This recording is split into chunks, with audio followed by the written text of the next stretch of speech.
You get that stone, you get that slingshot, and you let it go. That's what you do. 1-7 on the field, he dictates how the defense is going to cover everybody. Excuse me, right there. Excuse me, I'm going past him. It's a battle in the NFC East this weekend out in New York when we take on the Giants for the second time. Now, we got the first win. It's time to get the second win. And the dynamic duo of Logan Paulson and Fred Smoot are in the film room breaking down the Giants' offense. Then we hear from our radio crew, Bram and Fletch. They talk more about the Giants and how we can find a victory this Sunday. And speaking of victories over the Giants, we got one of the best to ever do it. The Giant Slayer, Santana Moss, breaks down how we slay the Giants this weekend. All that and more right now on the best show in the world, Command Center.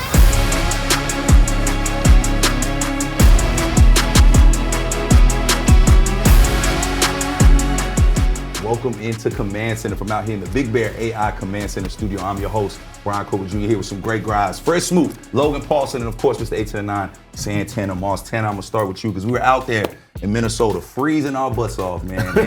It was an ugly game to say the least. Yeah. Give me your takes on the game. You were out there on the field with me. I mean, you said it. It was ugly, and it was one of those games where I couldn't put my hand on it. Like, what's going on? Who are these guys? Yeah. Like, we just talked about how excited we were to see them.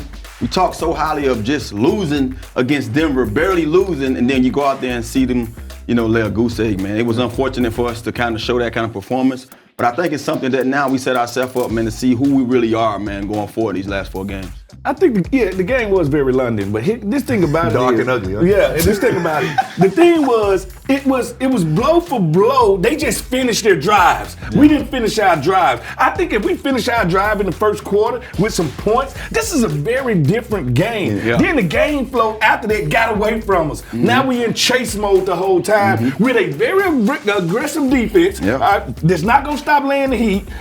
And our offense itself started to sputter. Now we can't do what we do well, and that's running the ball. That's taking off the table, and that's why I think the game got away from us. Yeah, I think offensively there were a lot of things to be, like some things to be encouraged about, specifically on that first drive. I think defensively there's some third and longs we couldn't capitalize on. I think it just leads to this kind of general feeling of right? But I do think there were some people that played well, did some good things. It's just about now getting it to happen for 4 quarters, encouraging that game flow like Fred's talking about. Those are the things that have to happen in the last 4 games. But I do believe too, man, just when you look at it in the big picture, that first drive when we didn't score, to me, I feel like that was a blow. It took the soul out the We couldn't overcome that blow. That's like one of those hits and one of those heavy gut punches. You got hit in the gut and you lied to the corner and like, look, I'm really hurting more than what I'm telling you. I'm hurting right now, but I'm gonna get out here and fight. You know what I'm saying? There's plenty of more to get into. Let's take a look at our Week 15 opponents, the New York Giants. Now, New York enters this Week 15 matchup at 2-11 on the season, fellas. The Giants have an elite edge rusher in Brian Burns, who leads the team with 13 sacks this season. And New York's defensive line features a few former first-round picks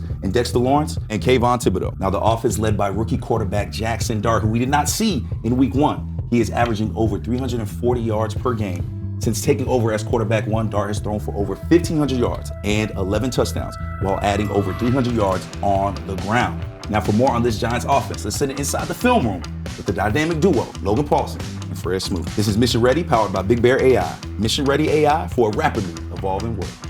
Thanks, BZ. I'm in here in the film room with our guy, what are you calling yourself? Dr. Smootolopicus. Yes, because he breaks down film better than anybody, kind of like Dr. Seuss, right? Yes, very much anyway, so we're going to take a look at this Giants offense here, and to me, it starts and ends with our guy Jackson Dart. A little bit different than the last time we were playing them. Yeah. Russell Wilson was the guy. Quarterback, this is a quarterback with edge. Yeah. This is a guy, when everything seems to break down and chaos starts, he gets great. Sometimes I think he invites the chaos. He's about to go here, step up, run around, and then he's about to deliver an absolute dime down the field to Wan'Dale Robinson here. But just watch how his process works. It's here, I'm going to step up, I'm going to look. There's nothing there. Looking around the field, everything's kind of closed off. Don't love it. I'm going to kind of bail on my progression, and then I'm playing out at the schoolyard, right, man? I'm going to say, now it's backyard football right now. Now it's my athletic ability against your athletic ability. And Fred, this throw is a dime. Is a dime, and it's a tough throw, man. He's got the arm talent for sure. Most definitely. He has a cannon right there, can throw from different arm angles, not afraid. That's the number one thing about this guy. Not afraid to attempt anything. I think he probably should be afraid sometimes. He should be, but he's not. But That would give him his edge. Absolutely. And so, again, there's a little bit of the physical physical stuff he brings, the arm talent, Yeah. the movement skills,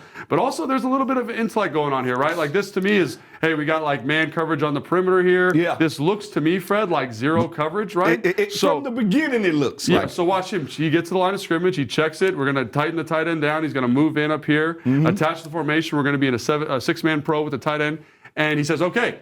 So he identifies what's going on here. They end up dropping out. Yeah. But it still kind of plays like zero, in my opinion. And Fred, they have guys here that can make catches in the space and take it to the house. Oh, most definitely. Every guy that they got speed, got subtlety, and they route running, know how to get in and out of cuts, and they know how to break tackles. A lot of yak for these guys. Yeah, there's no big name. And again, Slayton's the guy we're pointing out here, and he's kind of at a low volume target guy. But we have years with Slayton. But he finds explosive plays, is what yes. I'm saying, right? And so you kind of couple the growing, the maturing of Jackson Dart with some of these explosive playmakers. You're like, man, they can hurt you if they want. They want to. They can get up top on you, and they can catch the ball and get it moving. And then, Fred, maybe the most surprising thing, maybe it shouldn't be surprising because I love tight ends, is our guy Theo Johnson down here at the bottom. Like, he's 6'6", he's 270.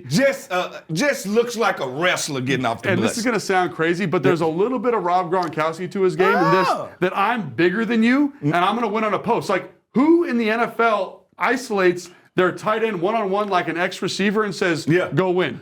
Not a lot of guys. Not a lot of guys. You got to be kind of Kyle Pittish for them to want to do that. But you're right. He goes straight power forward basketball right here. I'm bigger than you. I'm going to shield you out. And if you can't reach it, the hardest thing for a DB to do is try to reach around a tight end. It's almost impossible. I mean, look at him at the top of this thing here, Fred. Look at the body contact. It's like hitting a speed bump here with this DB. Get off me. Like you said, power forward. He wants the contact. And Jackson Dart trusts him, it looks like to me. Yes, most definitely. And that arm talent shows right here to get it through that small window right there. This is a you heck got to of a throw. realize, you getting it over the top of this linebacker, in between this corner right there, and with a safety bearing down. That shows arm talent right there. It's a heck of a throw, man. He really does a great job with it. And again, the trust is there. Like here on this next play, it's cover two. It's a seam here, right? We got two out here. The middle linebacker is going to relate to this up the seam. He does a great job pushing for width here. And it's just a tough route, but there's not a lot of nuance to Theo Johnson. No, it's not. But I'm going to make this play because I'm 6'6", is basically what this boils down and to. I have the catch radius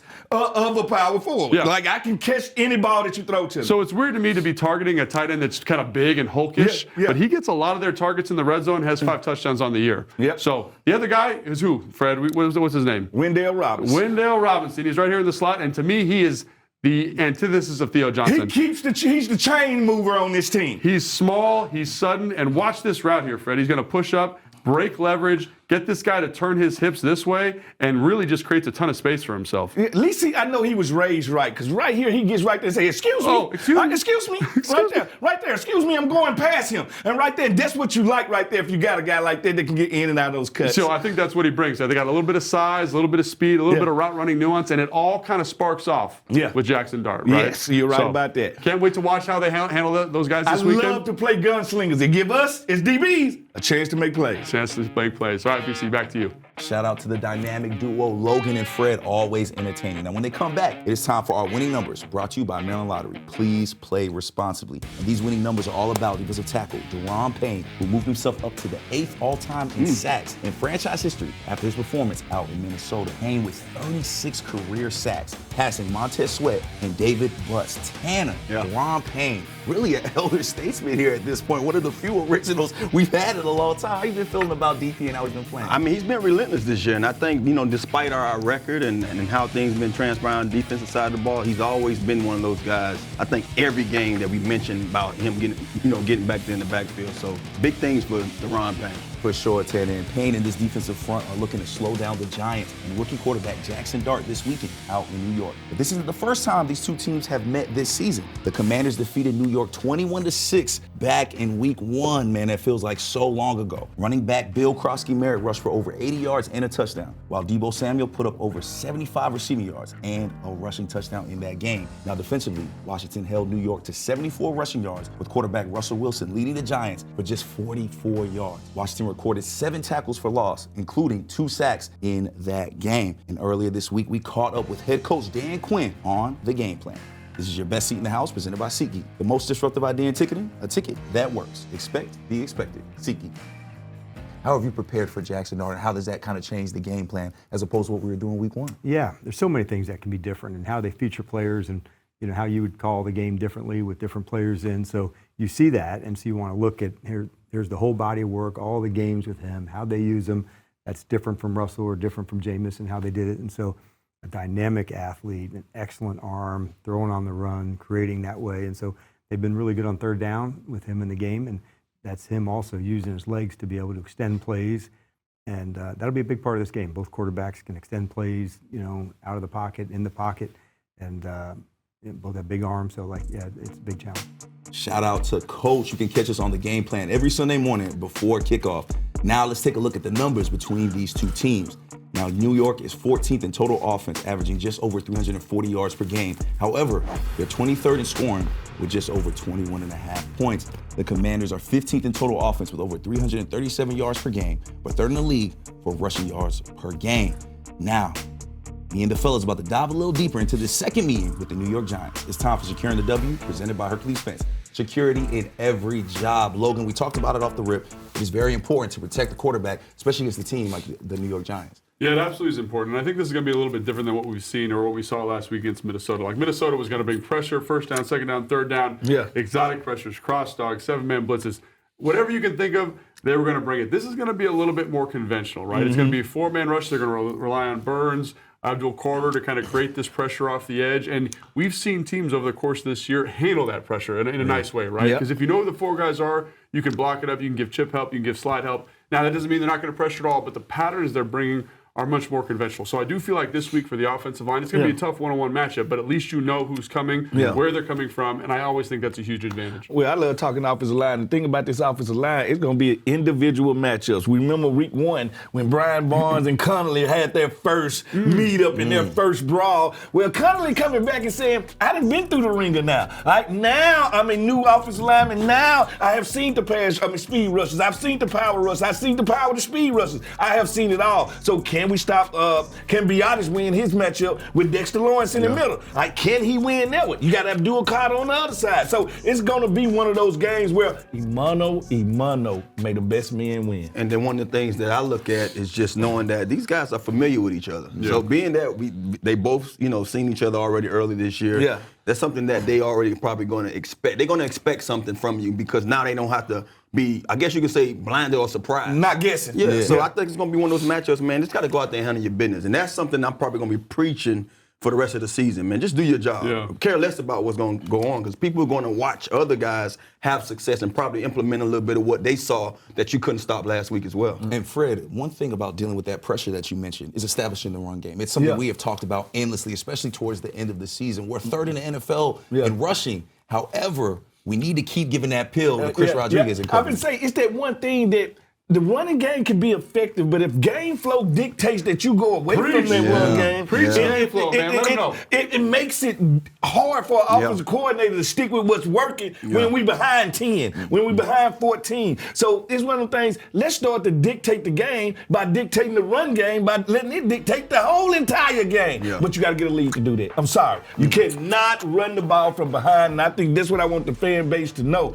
Yes, we're very good at running the ball, but it has to be timely. And I think that's the importance of starting fast, right? Like we've seen the last couple of weeks, we started a little slower, right? It becomes harder to maintain that consistency running the football. And then the other thing too is third downs, right? Everyone talks about running the football attempt number. Minnesota had 32 attempts, right? It's not because they're killing it offensively. It's because they got a lead. They're nursing a lead in the second half of that ball game. So let's get that game flow for us. Let's get everybody what they want. Let's get the backs a ton of carries and close this thing out. And Tanner, to start the season, when you looked at our wide receiver room, you looked at Terry, Debo, and Noah Brown.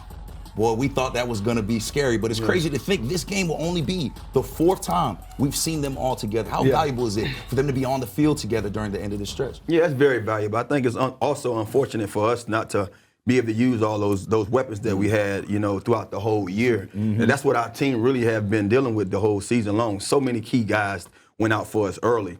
But to have those guys now is something that we can look forward to just building on. You know what I mean? Saying, hey, let's see what we have with these guys. Because we've already seen bits and pieces of what they can be together. And we already said that, when 1-7 on the field, he dictates how the defense is going to cover everybody. And when you put those guys like Debo or Burks or Brown on guys that's not as, good as them when it comes to the second or third corners, that's a matchup I want to see. I want to see us explore.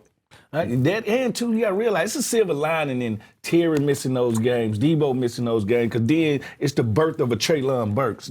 You don't get him if those guys are healthy there. So that next man up mentality actually kind of brings depth to your team, and I think that's what it did to our wide receiver room over time. And Logan, we've talked about that week 1 win, right? But now we're facing a different quarterback. Jackson Dart was not their quarterback. We faced Russell Wilson. What kind of challenges is a quarterback like Jackson Dart, who likes to use his legs, pose for this defense? I mean, obviously the running element is huge. I think the thing that probably sticks out most about him, guys, is how aggressive he is. Fearless throwing the ball. He's going to throw the pill. And I think like in the first matchup with Russell Wilson, there's like this conservatism. He's not really being aggressive down the field. He's taking sacks. And again, Jackson Dart will take sacks. Yeah. But there are times where you're watching his cutups and you're like, don't throw that ball. And he is ripping it in there for completion to guys who, and he doesn't have the most talented skill position group, right? So that's the thing that I think he brings a lot of variance to the position, good and bad, and it's kept them in games. I was going to say it's a good and a bad about that, because as a defensive guy, especially in the secondary, I'm saying to myself, I need to be sound in my coverage, but I also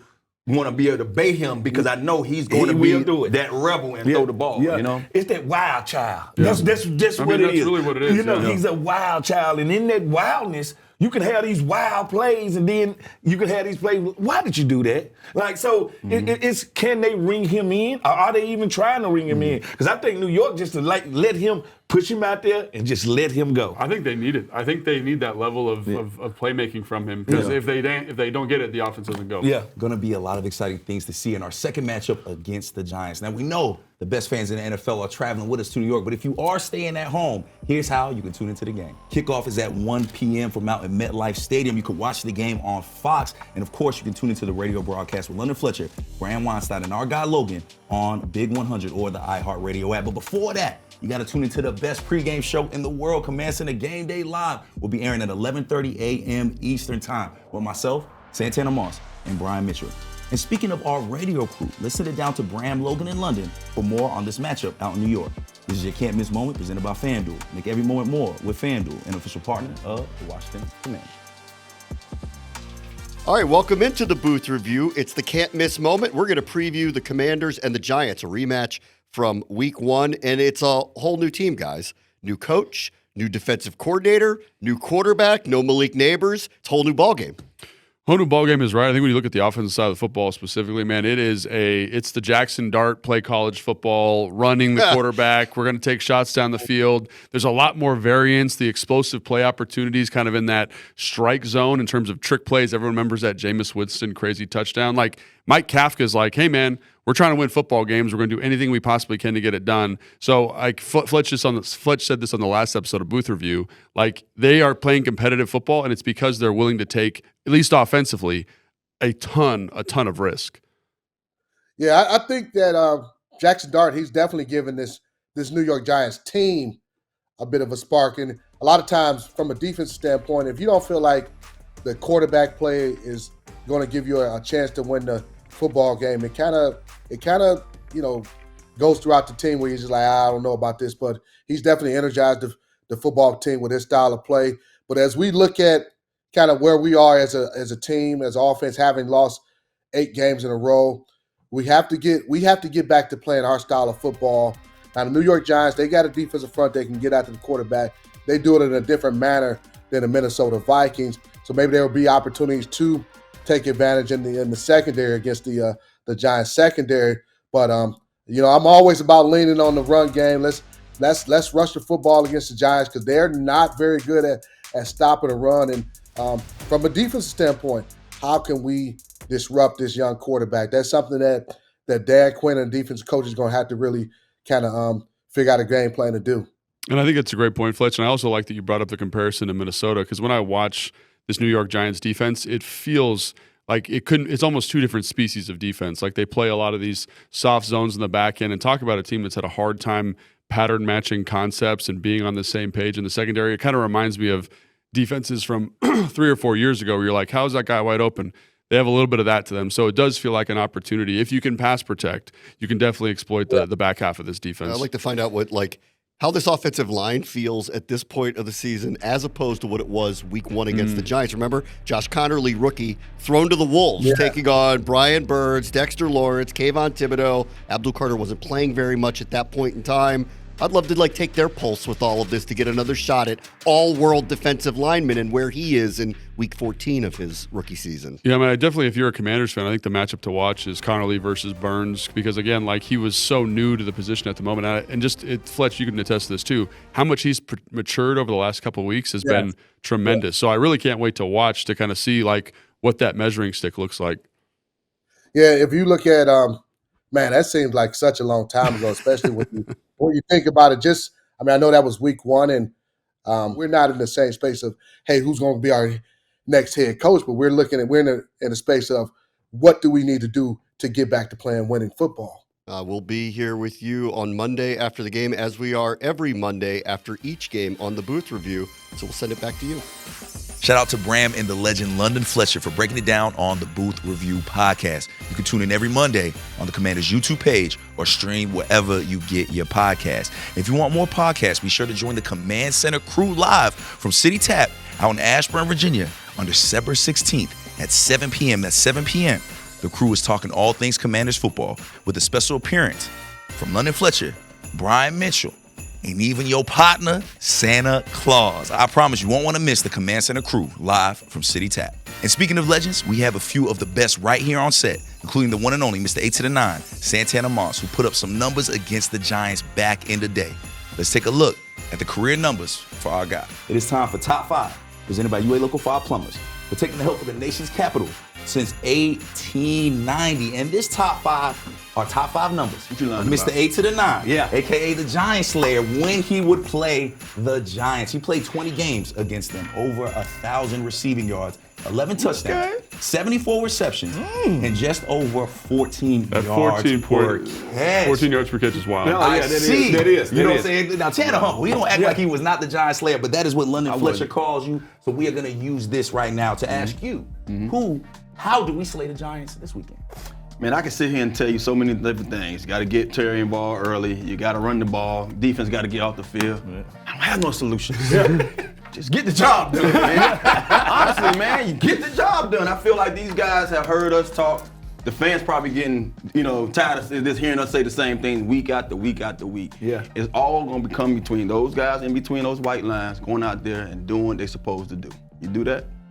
You win. Hey, sometimes you just gotta go back to the good book and see what David did to Goliath. All right, you get that stone, you get that slingshot, and you let it go. That's what you do. All right, at the end of the day, like Tanner said, kick, fight, bite, it don't matter. Whatever you got to do to win this game, give me my brace. Yeah, there it is right there. You got it? All right, yeah, pick that up. Don't hurt yourself now. Look, how you gonna follow that? Yeah, so I mean, for me, it comes down to what Tana says, right? There's all these different things. Win the turnover battle, get explosive in special teams, run the football, possess the football, convert on third down. We just need to see them play complimentary football and get this thing done. And I can't wait to watch it this weekend. No doubt. Can't wait to watch it this weekend and can't wait to see y'all out in New York Commanders family. We'll be out there for Command Center Game Day Live at 11:30 Eastern Time. Until then, we'll holler at y'all next week on Command Center. I'm your host, Brian Colbert Jr. here with Fred Smoot, the Slingshot, Logan Paulson, and the Giant Slayer, Mr. 8 to the 9, Santana Moss. We out. He ain't hitting nobody with that shot. Oh, my God. Command Center was filmed at Big Bear AI Command Center Studio. Big Bear AI offers mission-ready AI for a rapidly evolving world, proudly protecting the Washington Commanders and its fans.